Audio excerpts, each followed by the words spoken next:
If you're interested in comic book conservation, please join us on Facebook at the Comic Book Conservation Community, where we have a gathering of experts in the industry, and you can ask all of your questions that you need to know about what you need to do to conserve and preserve these beautiful works of art. Please join Dr. Paul from Liberty Hill Comics, Phantom Phil from Phantom Restorations, and myself, Captain Larry from Flying Owl Comics, every Sunday night on YouTube at 8:35 p.m. Eastern. We talk about everything comic conservation and what's happening in the market. So please come join us. You can find us at Liberty Hill Comics on YouTube and Flying Owl Comics on YouTube.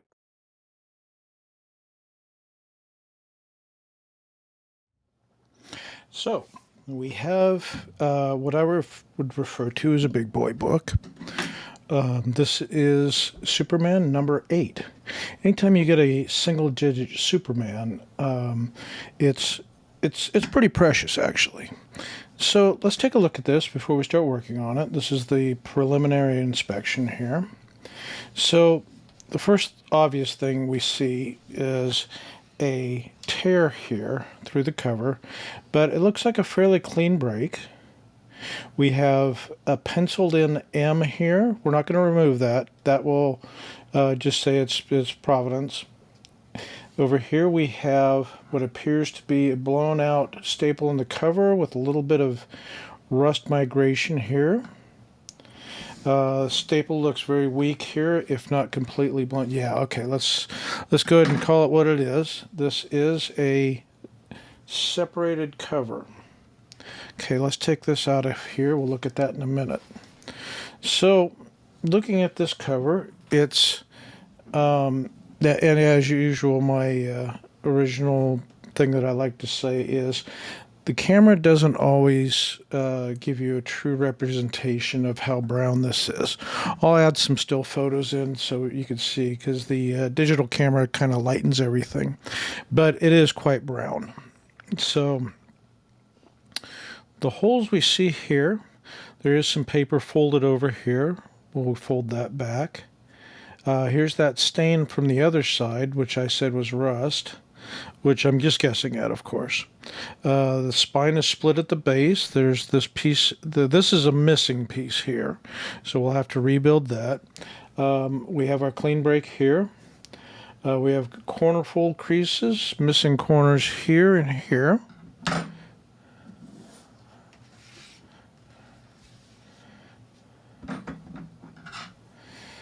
Okay, we can fix this in, and I believe, yeah, the piece is there. We just have to join the pieces back up, and we'll fill in the spaces with new pulp here. So this will be definitely a leaf casting job. We'll try to rejoin this separation here in the cover. In all likelihood, because of the length of the tear, I think it's going to be a Japanese paper repair, just for the strength of it. Over here we have looks like a tape pull or some sort of pull where this paper is missing, which is, sad, but it's, it's okay. Again, down here and here, splits. Another paper pull here. Okay, let's take a look at our inner wraps. So we have this stain up here. It looks like a stain there, but this is this discoloration. This is foxing, which we've talked about before on the channel. It looks like that there's maybe some glue staining, something discoloration here and here. There's no texture to it, so it's a stain in the paper. So it's not tape. Let's take a look at the first wrap. It appears that, yeah, okay. So this has got a pretty decent spine roll to it, so the staples are a little bit off center. So we're going to look at this from the back first. Yeah. So there's our spine roll signs here. And again, everything is showing staining and foxing all the way around.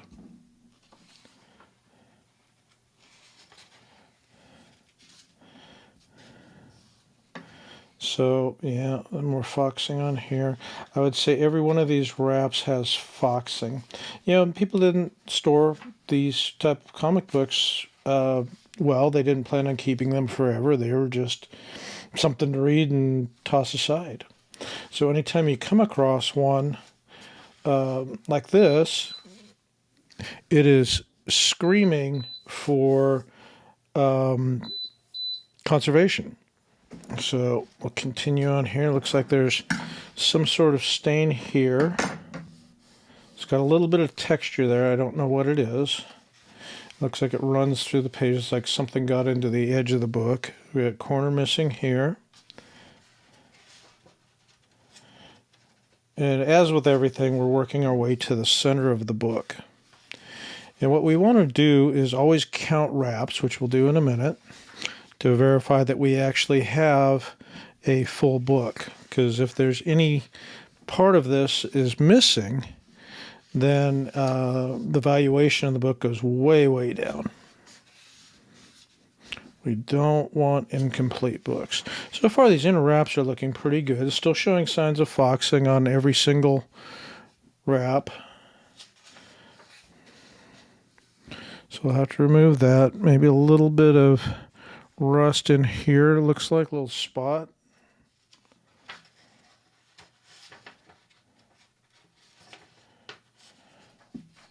Yeah, it's starting to migrate there. There, yeah, it's definitely got some staple rust in it. And here we are at the center of the book, and I can already tell that this is the center wrap. So I'll take a quick count. What we're looking for is 8, 12, or 8, 8, 12, or 16 wraps. So 1, 2, 3, 4, 5, 6, 7, 8, 9, 10, 11, 12, 13, 14, 15, and 16. So 16 wraps, a lot of work. So we'll have to get this rust out of here, which we will do with a chemical treatment. And then we'll put some leaf cast in here to reinforce the staple holes where the rust is going to come out. Because the rust is in the paper, it has to be excised. That whole section is going to come out. So it only looks like about 3 or 4 wraps that have that staple rust. Let's fold this over, spread it out a little bit. Yeah, I can see, rust migration here and here, rusted staples. And, of course, the paper split here. But all in all, this looks like a fairly nice project. There's no tape on it for a change. That's always a nice plus. As you guys know, I hate tape. But we'll get to work on this, and I'll take you on the journey.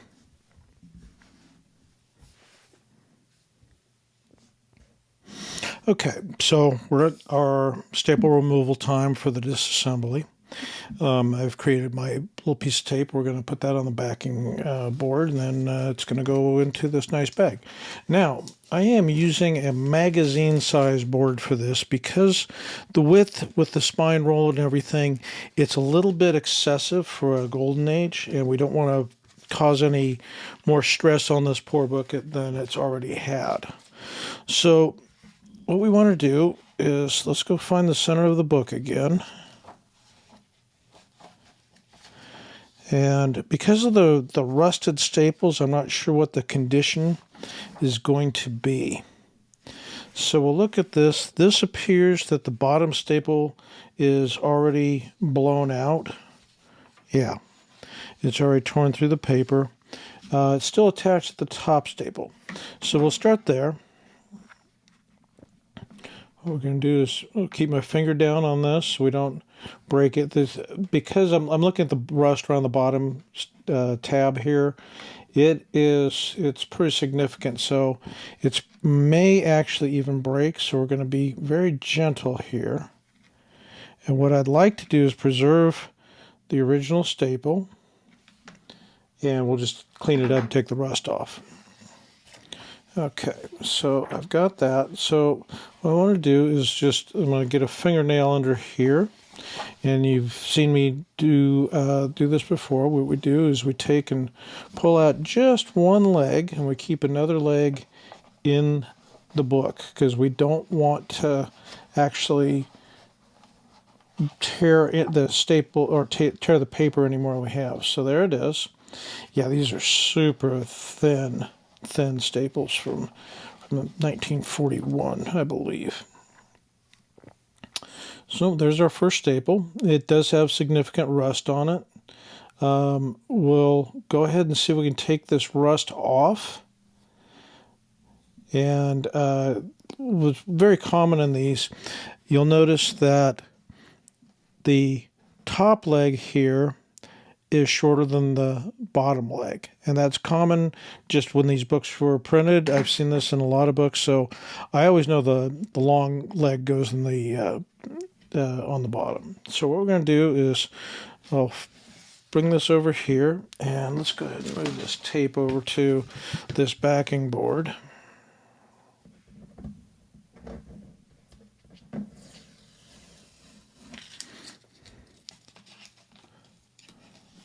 Put that there, and we're going to take this staple, we're going to put it right here so we don't confuse anything. Okay. Now let's work on this bottom staple.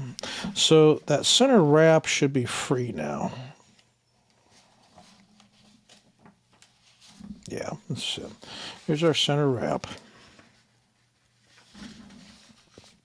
So we get a good close look at it. There's staple rust there and rust there. This is blown through, but the paper looks complete. So we'll remove the rust. We'll leaf cast some fresh paper in here, and we'll create a new strengthened spine for this to reattach. So we'll set this aside, and we'll start working on this bottom staple.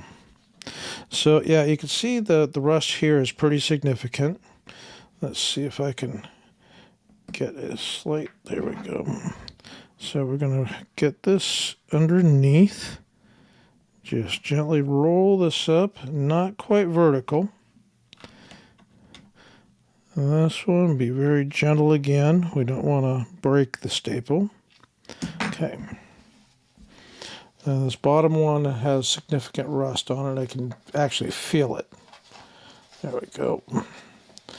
And you see when I roll the staples up through here, yeah, the reason I do it because we are going to lose some paper, but we want to maintain as much as the original paper as we can. Yeah, this is significantly rusty.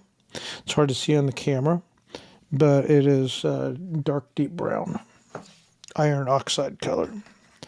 All right, so we'll put this up here, put that down, and now we set this aside in the bag because we don't like tape anywhere near our workbooks. And I've suffered some horrid mistakes because of that. All right, so this looks pretty good. All the wraps are now opened up. I did want to look at this first wrap on the interior because that mark on the spine just looked kind of a little strange. But I guess everything is there. We got a lot of tape paper that's torn. We'll create new paper for this. This spine going forward looks pretty good. We just have a split here. And normal splits up the top corner. So this is what I wanted to look at up close, though. So it looks like this is just some foxing that just spread. It looked like, I thought it was maybe tape or glue residue. So this will all have to come out. And you ask how we're going to remove it. That is a chemical treatment to get rid of the foxing. There's several ways to do it. That's the most efficient way for me to do it. So now we're going to take and move this over. And we'll come work on this in a bit. But first I want to see if we can get some action on the cover piece here. So what we're going to do now, um, this needs to be dry cleaned, but before we dry clean it, we're going to wet clean it. And the reason for this is we can get all the pieces over where it needs to be. Anything that's not folded over, everything can be pressed flat. And it's easier to dry clean a wrinkly comic book because you can see, looking at the lights, you can see the folds and the creases and all the wrinkles. You want it flat and smooth. So once we get that done, then we'll wet clean it, followed by dry cleaning. It'll be pressed flat, and then we'll put it away for storage until we can work on it some more. The cover wrap's sitting in our cleaning tray. It's sitting on top of a piece of Hollytex. As you can see, actually, you see how brown this cover wrap is on the inside. So we're going to place another piece of Hollytex over the top of it. And this will basically make for easier handling of the cover wrap as we're cleaning it. Our wet cleaning solution for today is going to be a 25% solution of calcium hydroxide with a few drops of Triton X100 from Biofarm. This is available from Amazon. It is basically a surfactant that doesn't have any perfumes or dyes in it, and so it's perfect for cleaning the comic book. Now, what we're doing today is not for the faint of heart. We're going to get this 1941 classic Superman cover completely wet. So buckle up, but there's nothing to worry here. I've done this many times before. I'm just teaching you at home how to do it. So we're going to gently pour the solution on top, and we want to smooth out a lot of these folds that are in the middle and make sure all the air bubbles are out. Now, the one thing we're looking for here is any ink loss. If the inner wraps or the cover wrap in this instance starts shedding any ink, we'll see some discolorations in the clear liquid. It'll be whatever the color is. In this case, it would be reds or yellows or orange color. But mostly what we're looking for is tan. Now, what we're here looking at right now is we have a couple of the pieces that we saw earlier in the book during our inspection that were folded over on the inside. So with the cover folded back here, we're going to go ahead and very carefully, now that it's wet, we don't want to ever do this when it's dry. Now that it's wet, we just manipulate the pieces back into their correct positions. Fortunately, everything here appears to be a clean break on this upper staple. But on this bottom staple, unfortunately, we're looking at a fairly sizable hole. Now, the real correction for this is going to be leaf casting. So we're going to go ahead and fill this space in. We'll put some new paper pulp into the cover, and that will maintain the strength and will also help to lock down whatever pieces. Uh, there is a tear, as you can see right here into the cover. It'll lock all that down. Now, we're at the point where we're just going to go ahead and gently agitate the cover wrap in the solution. Now, notice I put my thumbs down to hold it in position. This keeps any friction of the Hollytex or anything moving around. And the only thing moving is the solution both under it and over it. And as you can start to see, there's a little bit of tan forming, and that is from the acids that are in there and any residual dirt that's really sitting on the surface of the cover. Now, I'm pleased that I'm not seeing any ink come off. This is the biggest concern, especially with DC comic books, but these older Golden Age books are actually pretty stout. So I'm not seeing any ink loss coming off of this at all. So our next course of action here is let's go ahead and flip this over. Now, I want to see some of the acids also come off of the backside of the wrap. And I want to see that nice that tan that we saw earlier start shedding, and maybe we keep that nice creamy, soft, um, pulp color that it should be. We don't want things bone white, so I want to make sure everybody's clear on that. These books were never meant to be bone white. They're supposed to be that nice creamy color. Now, I think we got enough on this wrap so far. Let's pour it off, and we'll take a look to see what this looks like. So we'll just gently try not to spill all over my workspace.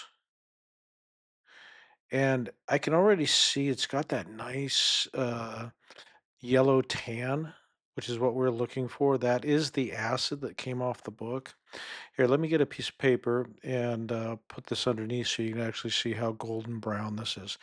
This is all acid from this wrap. The solution was clear when it went in. Okay, so now we want to start our drying process. And some of you asked me how I do it exactly. Well, here it is. I start with, your kitchen brawny paper towels, and I soak up as much of the solution as I can. Then we grasp the Hollytex, the corners here. This is why I mentioned that we use two sheets of Hollytex. This makes picking up and manipulating the book a lot easier. So we'll flip it over now. We'll grab another paper towel and we'll press down on it. And I'm not pressing forcefully, I'm just kind of soaking up that excess water. Okay, so now that we have our initial uh, dry in there, you can see the fogginess. That's the Hollytex right there that we're seeing now. So we want to move this to blotters. Now, these are 1/8 inch thick professional grade blotters. You can get these online. I've trimmed these down to a nice working size for my Golden Age wraps. So once we pick this up, we'll be nice and gentle, lay it down on our first blotter, and then we'll go ahead and move the second blotter over the top of it. This is part of our constrained drying process. This keeps the wrap from stretching or shrinking or spreading out under pressure. I'm not using a heat press to heat dry this wrap. We want to make sure we maintain the exact same size. So with it sandwiched like this, everything will stay in position. And as a lot of you know, I don't own a copy press, so I invent a lot of my own equipment. So I had to come up with something to do the same functions as a copy press. So I started with this, a 12-ton hydraulic press. So I start my process by placing a 1 inch thick steel bar across the two cross beams. After that, I place a 1/2 inch steel plate across the one bar that we just laid down. Now, on top of that, I lay down a 1/2 inch thick sheet of HDPE plastic. This forms basically our base for our sandwich to lay down on top of. Now, I've removed the top blotter just for visual effect to show you what this looks like sitting on top of the sandwich. Now we'll go ahead and put our second blotter back on top. And then after that, we add a second sheet of polyethylene plastic. And then on top of that, we add another 1/2 inch plate of steel. So after that, we add our 1 inch bar on top. And then we bring the full force of the 12-ton press down on top of our sandwich. So here's a side view to give you a better visual of what everything looks like. Now, we'll maintain this for about 5 minutes. This soaks up a lot of the water out of the wrap. We'll change the blotters out. We'll run it for another 30 minutes, change the blotters out one more time, and then we'll leave it overnight. Okay, so the cover wrap has been de-acidified and washed as we tend to do here. So everything's flat. It makes it easier to dry clean. There's no, all the wrinkles are gone. So we have this big compound fracture, as I like to call it. It is, let's see, it goes from here to here, and taking a measurement down here across the bottom, this appears to be about 4.5 inches. So it's about halfway through the cover. So we have several overlapping segments here. So we'll get them lined up. And from the back side, we'll go ahead and make a tear seal using Japanese paper. Let's turn this over. And as you can see, it's still got that creamy color to it. We didn't wash it out completely, but it is lighter. So a lot of the dirt and acids came out of the paper, but it's still got that nice cream color. Again, our tear here from the back side, there's not that much missing material.